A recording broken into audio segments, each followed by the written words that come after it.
Stories can find inspiration anywhere, even in a YouTube comment. Yes, I went from reading a comment to writing a science fiction short story about religion, AI, and interplanetary intrigue. In this video, I'll walk you through my creative process, how I found the idea, how I shaped it using a simple framework, and how it turned into a finished short story that was ready to be shared with the world. It all starts with a video on Michael Burns' channel, where he talks about the authoritarian stack and the way oligarchs quietly undermine democracy through a mix of intrusive technology and religious zeal.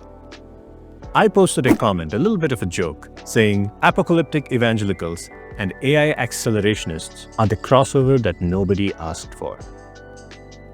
The comment became popular and received several replies. One which said, "It would be a great sci-fi script. I would go see that movie if I wasn't friggin' living it." And that was it. That was the idea. Take the concept of religion meets accelerationism and turn it into a sci-fi story. As a writer, I could not ask for a better prompt. It was time to get to work. I like to outline my stories before I start writing.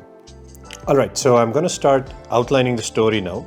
I have absolutely no idea how long this is going to take, but let's see how far we go. So this is my go-to approach for outlining short stories. To start, I put down a few headings, and these make a lot of sense when it comes to science fiction. The first is world, which is where I make points about the world building. Characters, fairly self-explanatory. Metaplot.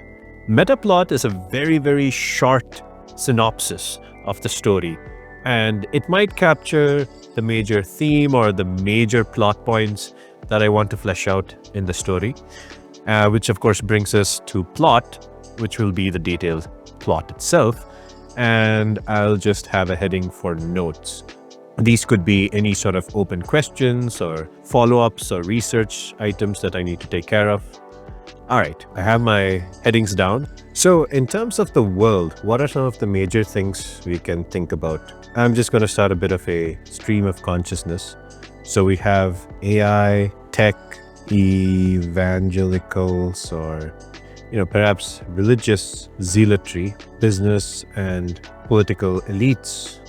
Now, if I think about some of the core characters in today's real-world crossover between tech and religious zealots, people like Peter Thiel, right? So I think what really comes out with them is contradiction, right? On one hand, you think that they're part of this world of technology, which is at least superficially about rationality, logic, data. But on the other hand, they have strong feelings when it comes to faith, when it comes to religion. Peter Thiel, as we know, for example, was extremely upset when the media brought him out of his closet, so to speak. We might wonder, why is it such a big deal for him to stay inside the closet? But it's this contradiction between religion and rationality that I think confuses people like Peter Thiel and leads to their unusual psychology. So I want to capture that contradiction, or maybe we could even call it like doublethink, going back to 1984 vocabulary.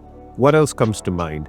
I think to a large extent, power is a major aspect of the way they think. I would go so far as to say it's an anti-democratic type of power. Some of these crowd have said things like it's a mistake to have let women vote, for example. They're also close with philosophers who believe that perhaps bringing back monarchies would be a good thing. And there's this general technocratic approach that they have. Technocratic behavior is not necessarily bad in and of itself, as long as it remains both independent and yet ultimately answerable and accountable to the will of the public, rather than the few who are in power. All right, so this is more about just a few observations on the way things are today and perhaps the direction in which they're moving. But what is the world that I'd want to build for this story?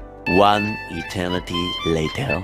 Okay, so trying to write the outline while speaking on camera proved to be kind of challenging. I went ahead and wrote the actual outline off camera and also moved it to a different application. Let's get back to where we left off, where I'd started fleshing out the world. This is a world where there is division between the users of generative AI and people who want to preserve the sanctity of human creativity. And in this world, the division has taken a religious aspect to it. Now, if you see the way I created the outline, I put down some aspects of the habitat and what the economic activity of this area would look like. The reason I do this is not necessarily because I think that is crucial at the point of outlining, but if I have a fleshed out world, and the characters I create and the plot will have to really be in a more believable setting. And that's the reason I put down a few of these points so that it comes out more naturally as I write the actual draft. The next heading, of course, was the characters. And in this story, there are really only two main characters. There is what you might call the protagonist, Elias Ramasamy. He's a priest in a church. This is part of the religious sect that is against AI. Now, a few of the points that I made about this character, which again I expect to shape the story when I actually write it out, have been listed down here. The sort of character conflict that I want to bring out is that even though this mission seems to be a prestigious assignment, he would rather be in his comfort zone where he has achieved great strides in terms of his career. I thought an Indian origin character might be interesting, and in my mind, this is a logical extrapolation of pick-me NRIs. And the other main character here is the bishop, who is very grand and austere in his public appearances. But I also want to give a sense that he's more performative than authentic. Now, the metaplot, as I mentioned earlier, is a quick summary or blurb of the plot. And I'm not going to get too much into the details or just read this out to you. The broad idea is our protagonist, whose name, of course, is Elias, but as you can see in the other parts of the outline, it's still written down as John. That's the first most common name I could think of. But the broad story is about John being asked to go on this supposedly prestigious mission, but that he is opposed to because he's more interested in being in his own comfort zone. And the portions that are redacted are the revelation that he gets when he interacts with the church leadership. And that revelation is what helps him and us as the reader understand much more about what is truly happening in this world. Going on to the plot, I'm not going to go too far down in this page till we hit the spoilers, but I just want to give you a feel for how I do the plot outlining. What I think is important here is for me to describe the major plot points that can later be fleshed out when I'm actually writing the draft. And once in a while, you will see that I do elaborate on certain scenes a little bit more, like the one over here where the protagonist interacts with a painter on Mars. I don't always do that. I don't have any very strict rules, but usually if I'm elaborating things at this stage itself, it's because I somehow think that that particular scene has an importance for the storyline. And this interaction between the protagonist and this painter is something that tells the reader a little bit about the world that I feel is important in order to tell the rest of the story, which is why it gets more elaborated upon. Alright, so scrolling all the way to the bottom, you will see that I do have a couple more headings. One is the notes. Like I said, these are just open questions and things for me to research, almost like a project task list, if you will. Since we are talking about a church, trying to understand what would that organization look like, who would be the main players, what would be like their titles, how do they talk to each other. So some of this research is needed in order to write the story. And the scratchpad is something that I also have where I might just try out some of my prose or dialogue. Or for example, while editing the draft, I feel that there might be some parts that are I might take them and move them to the scratchpad and then see how it looks. And if needed, I could always bring it back. So this is just like almost like a clipboard where I can keep some pieces of text and maybe later on use them. All right, so that's pretty much what the outlining technique I use looks like. And from there, I moved on to writing the actual draft. Eventually, I decided to call the story Finely Balanced. Alright, so that wraps up my journey from reading a YouTube comment to writing a science fiction short story. I hope you found that interesting and maybe even helpful.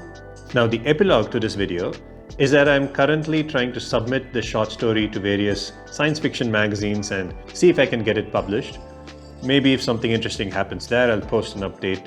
And in case you would like to see the whole outline without any of the redactions, or in case you want to read the actual short story as a beta reader and give me some feedback, then let me know in an email and I'll send you across a copy.